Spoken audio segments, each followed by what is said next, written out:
सेना का एक कर्नल फौजियों से भरे हुए फौजी ट्रक को लेके गांव में पहुंच गए और गांव में पहुंचते ही ना इधर देखा ना उधर देखा, तापड़ तोड़ एक मकान के ऊपर हथौड़ों से तोड़फोड़ मचानी शुरू कर दी। साथियों, आप सोच रहे होंगे मैं किसी फिल्म का सीन बता रहा हूं, कोई सुपर डुपर हिट कोई फिल्म होगी या कोई साउथ की मूवी में ऐसा सीन आया होगा। एक बार तो जब मैंने इस पूरी खबर पे गया तो मेरे को भी यकीन नहीं हुआ कि ये असली खबर है। मैं भी सोचा है कि ऐसा तो फिल्मों में ही होता है, पर यह सच है। साथियों, आज जो ये मैंने आप लोगों को कहानी बताई, इसका वीडियो सोशल मीडिया प्लेटफॉर्म पे बहुत जबरदस्त वायरल हो रहा है। सेना मुख्यालय और रक्षा मंत्रालय में भी इसकी रिपोर्ट लगी है। पूरी खबर के ऊपर चलते हैं। यह खबर आ कहां से रही है? यह खबर आ रही है जिला बागपत उत्तर प्रदेश से। और जिला बागपत उत्तर प्रदेश में एक कर्नल फौजी ट्रक में फौजियों को साथ लेके अपने गांव में पहुंच गया। उससे पूरी खबर पे देखते हैं क्या है। यूपी के बागपत में सेना का एक कर्नल ने अपने फौजी साथियों के साथ मिलकर एक घर में तोड़फोड़ की और सेना का गाड़ी में घर का दरवाजा व अन्य सामान भरकर ले गई। मतलब फौजी ट्रक में आए, 2.5 टन में आए और तोड़फोड़ मचाई, गेट तोड़ दिया, दरवाजे तोड़ दिए और उसको 2.5 टन में डाल के ले भी गई। उत्तर प्रदेश के बागपत में पारिवारिक विवाद के चलते भारतीय सेना के कर्नल की ओर से अपने कुछ फौजी साथियों के साथ एक मकान में तोड़फोड़ करने का मामला सामने आया है। पूरा मामला बड़ौत कोतवाली क्षेत्र के वाजिदपुर गांव का है।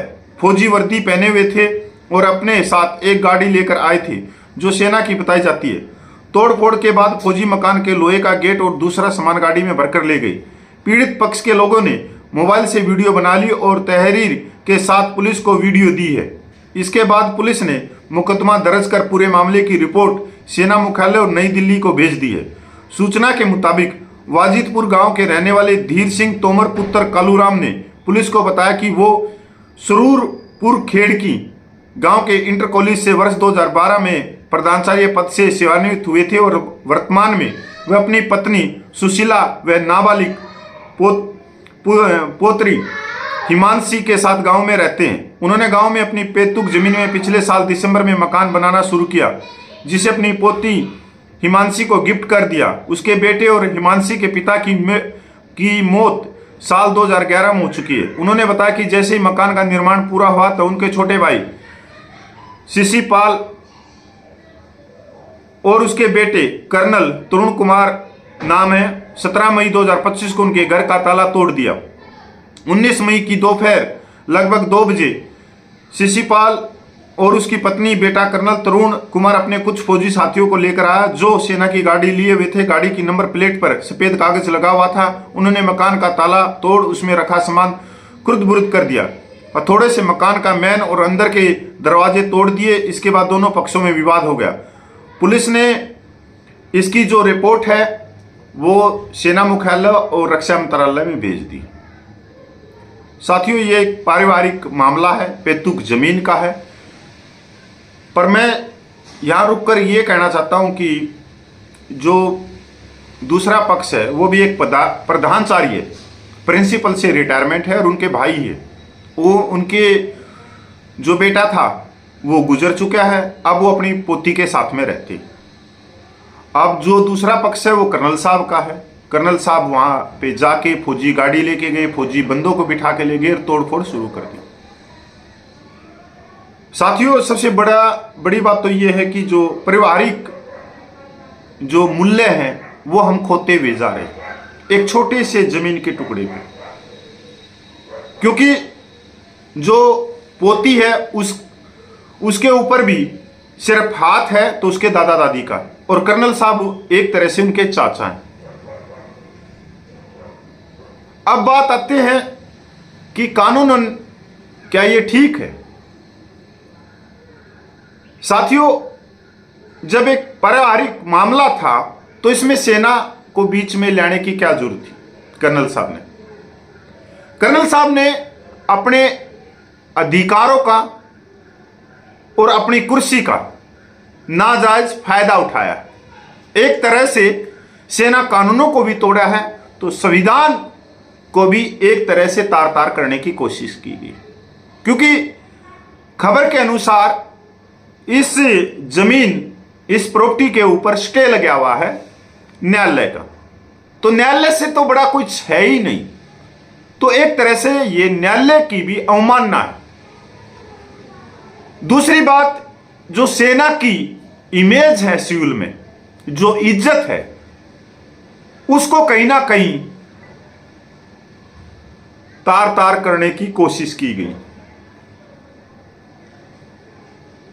क्या कर्नल साहब अपने पारिवारिक जो विवाद था उसको वो अपने गांव में नहीं निपटा सकते थे, पंचायत के जरिए नहीं निपटा सकते थे, कोर्ट के जरिए नहीं निपटा सकते थे?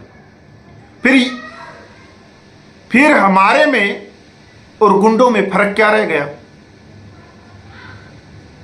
ऐसा तो जो बदमाश होते हैं, गुंडे होते हैं, वो करते हैं, और हम वर्दी पहन के उस गांव में गए हैं तो हमारी छवि,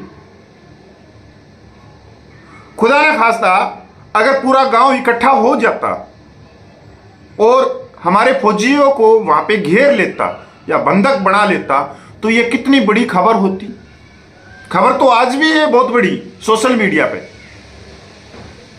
अगर फौजियों की जगह, फौजी तो चलो एक ट्रक भर के आए थे, अगर किसी गांव में एक ट्रेन भर के भी बदमाश आ जाए ना, तब भी वो बदमाश गांव से बाहर नहीं जा सकते, क्योंकि कहते हैं गांव राम होता है, गांव से ऊपर तो कुछ होता ही नहीं। गांव तो खुद एक फौज होती है, और वहां सभी के सभी ग्रामीण वेशभूषा के आदमी रहने वाले हैं, वो किसी से नहीं डरते, सब किसान परिवार से हैं। अगर गांव वाले इकट्ठे होकर कोई पथराव कर देते तो इसका जिम्मेवार कौन होता? अगर इस तोड़ फोड़ में जिस तरह से वीडियो में दिख रहा है, एक जवान के उंगली पे भी लगी है, अगर कुछ हो जाता और किसी जवान को गहरी चोटें लग जाती, क्या उसको मेडिकल पेंशन मिल जाती? क्योंकि वो तो कहां पे गया था, कानून के हिसाब से गलत, क्योंकि इसमें तो धाराएं बहुत ज्यादा जुड़ गई।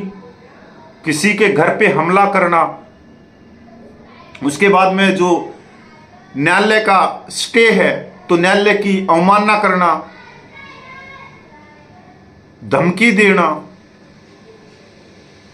मैंने जब ये पूरा वीडियो देखा तो मेरे को लगा कि ये बिल्कुल गलत चीजें,